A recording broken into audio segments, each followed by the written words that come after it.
Down feel होने नहीं दे सकता था। इसलिए मीटिंग में बुलाया और अब अपने बगल में बैठने को कह रहा था। सच में ईशान मायरा को दुनिया की हर खुशी दे सकता था, जिसके बारे में मायरा ने कभी सपने में भी नहीं सोचा होगा। प्रेक्षा ने टीम के दूसरे मेंबर को लास्ट वाली खाली सीट पर बैठने को कहा और मायरा के बगल में बैठ गई। वहीं अंजलि के अंदर मायरा के लिए जलन और भी ज्यादा बढ़ गई। आखिर उसने कंपनी में इतने साल काम करके एक छोटे से क्लर्क से प्रोफेशनल मैनेजर की पोजीशन हासिल की थी। इसलिए ईशान को मायरा की जगह अंजलि की काबिलियत को सराहना चाहिए था। पर ऐसा होने के बजाय ईशान सबके सामने अंजलि की जूनियर मायरा के साथ प्यार से पेश आ रहा था। ईशान ने मीटिंग शुरू करते हुए कहा, क्या कोई मुझे बता सकता है कि शादी का असली मतलब क्या है? कुछ देर तक किसी ने कोई जवाब नहीं दिया। तभी अंजलि ने बड़े एलिगेंट तरीके से कहा, मिस्टर कपूर, शादी सच्चे प्यार की निशानी होती है, जिसमें दो प्यार करने वाले एक साथ खुशी से रहते हैं। ईशान ने मायरा की तरफ देखा। मायरा तुरंत बोल पड़ी, शादी एक कॉन्ट्रैक्ट है जिसमें दो लोगों की मर्जी शामिल होती है और शादी की शुरुआत से लेकर अंत तक लड़का लड़की दोनों एक दूसरे के साथ कॉम्प्रोमाइज करके इस रिश्ते को निभाते हैं।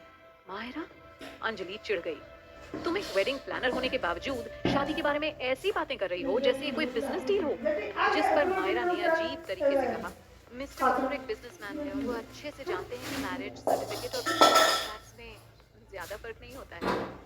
ये कहना गलत होता कि ईशान ऐसी लड़की से शादी करना चाहता है जिससे वो प्यार करता हो। कम से कम मायरा जितना उसे जानती थी, उसे यही लगा।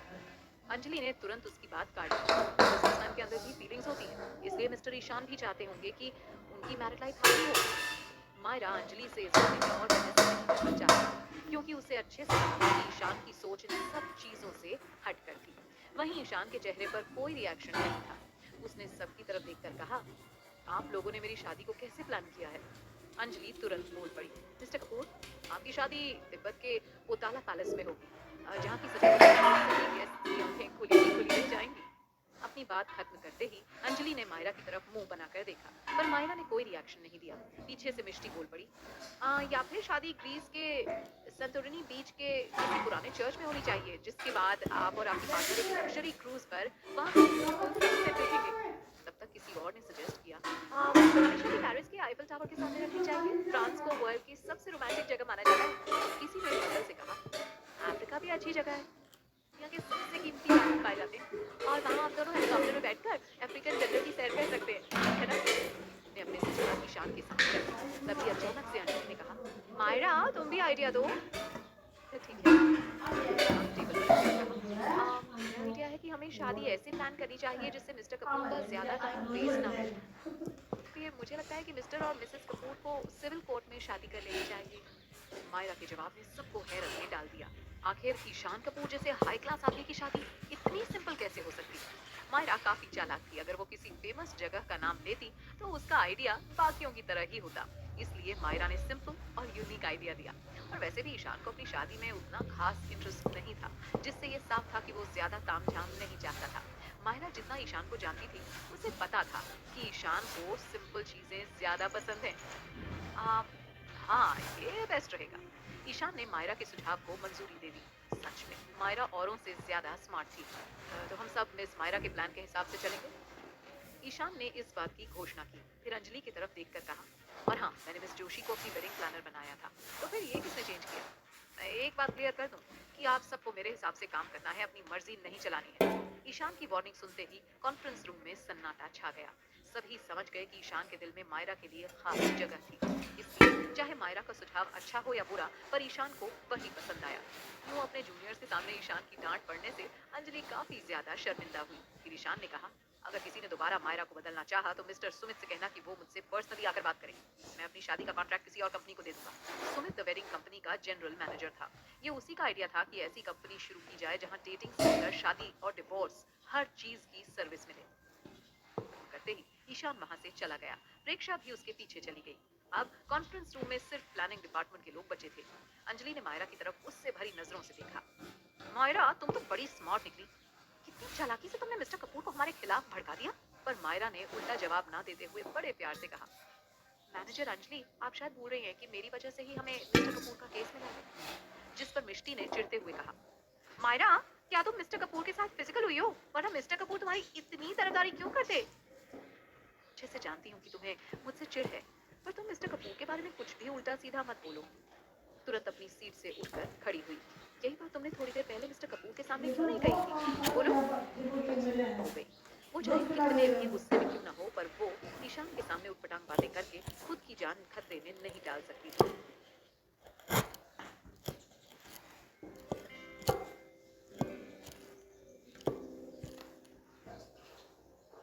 उसी वक्त टीम का एक सीनियर मेंबर बोल पड़ा।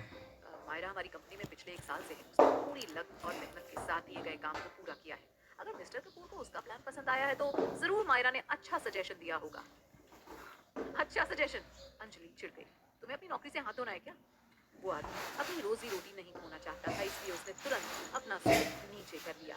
किसी के साथ किसी और की हिम्मत नहीं हुई कि वो मायरा की साइड लेकर कुछ कहे। मायरा ने उनकी तरफ बड़ी उम्मीद से देखा और फिर वहां से चुपचाप चली गई। वो कॉरिडोर से गुजर रही थी कि प्रेक्षा ने उसको रोका। मिस मायरा, मिस्टर कपूर ने आपको अपने ऑफिस में बुलाया है। ठीक है। मायरा और प्रेक्षा दोनों होटल के कमरे में पहुंची। प्रेक्षा ने दरवाजा खटखटाया और वहां से चली गई। मायरा कमरे के अंदर गई। ईशान पीठ करके खिड़की से बाहर देख रहा था। मायरा चलकर उसके पास गई। मिस्टर कपूर, मायरा ने धीमे से कहा। ईशान पीछे मुड़ा और सामने खड़ी मायरा को घूरने लगा। इस लड़की को कंपनी में इतने प्रॉब्लम्स झेलने पड़ रहे थे, पर फिर भी उसने कुछ क्यों नहीं बताया? Thank you. मायरा को फील हुआ कि न जाने कितनी बार उसने ईशान से ये बात कही थी।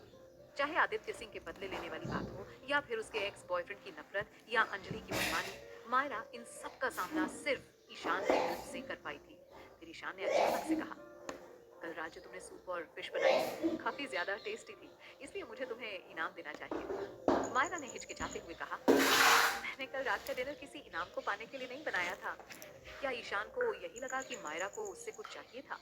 मायरा इतनी भी सेल्फिश नहीं थी कि वो अपने फायदे का सोचकर उसके लिए खाना बनाए। तुमने मेरे लिए जो भी किया है उसे मैं कभी नहीं भूल सकती हूँ, मायरा ने ईशान की आंखों में देखकर कहा। ये सुनकर ईशान मुस्कुराने लगा। फिर उसने पूछा, अच्छा, और अगर एक दिन मैंने तुमसे अच्छे से पेश आना बंद कर दिया तो? मायरा एक सेकंड के लिए चुप हो गई। उसने तो इस बारे में कभी सोचा ही नहीं था। मायरा हंसते हुए बोली, आम, तुम तुम मुझ पर हाथ तो नहीं उठाओगे ना? ईशान ने ऐसे एक्सप्रेशन बनाए जैसे वो इस बारे में सोच रहा हो। तब तक मायरा ने बड़े प्यार से कहा, अगर मुझसे कोई गलती भी हो तो प्लीज तुम मुझ पर हाथ मत उठाना, ओके? मायरा को क्यूट सा फेस बनाते देखकर ईशान मन ही मन मुस्कुरा रहा था। अच्छा, और मुझे ऐसा क्यों नहीं करना चाहिए? मायरा ने ईशान का हाथ पकड़ा और कहा, देखो तुम्हारे हाथ कितने बड़े हैं और मेरी स्किन बहुत नाजुक है। अगर तुमने मुझ पर हाथ उठाया तो मुझे बहुत ज्यादा दर्द होगा। मैं उसूलों वाला इंसान हूँ। मेरा मानना है कि अच्छे के साथ अच्छा और बुरे के साथ बुरा करना चाहिए। इतना कहते ही ईशान हंसने लगा। मायरा ने मुंह बना लिया। इसका मतलब उसे अच्छा बनकर रहना होगा और कोई भी गलती नहीं करनी होगी। ईशान को बाय कहने के बाद मायरा अपनी कंपनी वापस पहुंच गई। अंजलि और मिष्टी एक घंटे पहले ही पहुंच गए थे। मिष्टी मायरा को देखते ही टॉन्ट मारने लगी। ओ देखो, कोई अपने बॉस को इम्प्रेस करके आया है। इसकी चाल में एटीट्यूड तो देखो, जैसे हमें तो पता ही नहीं है कि एक लड़के को कैसे खुश रखा जाता है। मायरा ने मिष्टी की बात को सीधे इग्नोर किया और अपने ऑफिस में चली गई। मायरा जैसे ही जाकर चेयर पर बैठी, वो चेयर टूटकर अलग हो गई। मायरा ने हड़बड़ाकर डेस्क को पकड़ने की कोशिश की, पर वो नीचे पर उसके हाथ पर गिर गई। मायरा से बेड टेबल के अंदर दब गई। उसे काफी ज्यादा दर्द हो रहा था। ये टेबल और चेयर तो जहाँ से टूट गया। जरूर, और जोर जोर से हंसने लगी। क्या हुआ मायरा, तुम इसे अपनी चोट से क्या? देखा है तुम्हारी जैसी गिरी हुई लड़की, इसकी जगह यही है। मायरा ने मुंह में ताकत लगाकर बेंच को हटाकर साइड में उसे टेबल दर्द सब कुछ। कुछ गिरे हुए लोग ऐसे भी हैं जिन्हें आज नहीं तो कल अपने किए की सजा भुगतनी पड़ेगी। तुम कहना क्या चाहती हो? मिष्टी भड़क गई। उसने मायरा को उंगली दिखाते हुए कहा, मेरे बारे में ऐसा कहने की तुम्हारी हिम्मत कैसे हुई? जिस पर मायरा ने हंसते हुए कहा, पर मैंने तो तुम्हारा नाम तक ले लिया, फिर तुम इतने गुस्से में क्यों हो? तुम, मिष्टी का चेहरा गुस्से से लाल हो गया। मायरा, मैं भी देखती हूँ कि तुम मिस्टर कपूर की शादी प्लान कर पाओगी भी या नहीं। मायरा मिष्टी से मुंह नहीं लगाना चाहती थी। उसे पता था कि वो अपनी पूरी ईशान उस पर भरोसा करता है, वो उसे कभी निराश नहीं करेगी। मायरा ने फ्लोर पर गिरे पेपर्स को उठाया, जिसके बाद उसने अपने ऑफिस में नए टेबल और कुर्सी बनाई और उसके हाथ और पैर में अभी भी दर्द हो रहा था। शाम में मायरा ने बंद और अपने घर में गई। वो तुरंत जाकर सोफे पर बैठ गई। हर्ष और टीनू दोनों उसके पास आकर बैठे। मम्मी, आपको भूख लगी है क्या? आपने कुछ खाया भी है या नहीं? टीनू को अपनी मम्मी की चिंता हुई। मायरा ने अपनी आंखें बंद की और धीमे से कहा, मुझे तो बहुत तेज भूख है। मेरे अंदर कुछ भी बनाने की हिम्मत नहीं बची है। तब तक हर्ष किचन में से रोटी और सब्जी लेकर आया। खाने की खुशबू से मायरा ने आंखें खोली और हर्ष की तरफ देखकर कहा, हर्ष क्या तुम मुझे अपने हाथ से खिला दोगे? क्यों मम्मी, आपके हाथों को क्या हुआ? हर्ष ने नोटिस किया कि मायरा अपने हाथों को बार बार दबा रही है। वो आज मुझे बहुत सारा काम करना पड़ा क्योंकि मैं काफी ज्यादा थी। मायरा के हाथ और पैर में डेस्क गिरने की वजह से चोट लग गई थी, पर बच्चे परेशान थे इसलिए उसने नॉर्मल होने का नाटक किया। हर्ष ने रोटी का एक टुकड़ा लिया और मायरा को खिलाया। मायरा ने बड़े चाव के साथ पूरा खाना खत्म किया, जिसके बाद हर्ष ने उसके सिर पर हल्के हाथों से मसाज किया। मम्मी, आप इतना ज्यादा काम क्यों करती हैं? आपको अपना ख्याल तो रखना चाहिए, है ना? मायरा ने हर्ष के गाल को खींचते हुए कहा, अच्छा बाबा, मैं अगली बार से ध्यान रखूंगी। हर्ष ने मुंह बनाकर कहा। हाँ, वरना आपकी खैर नहीं। तब तक टीनू आई और मायरा के हाथ को पकड़कर कहा, मम्मी, लाइए मैं आपका हाथ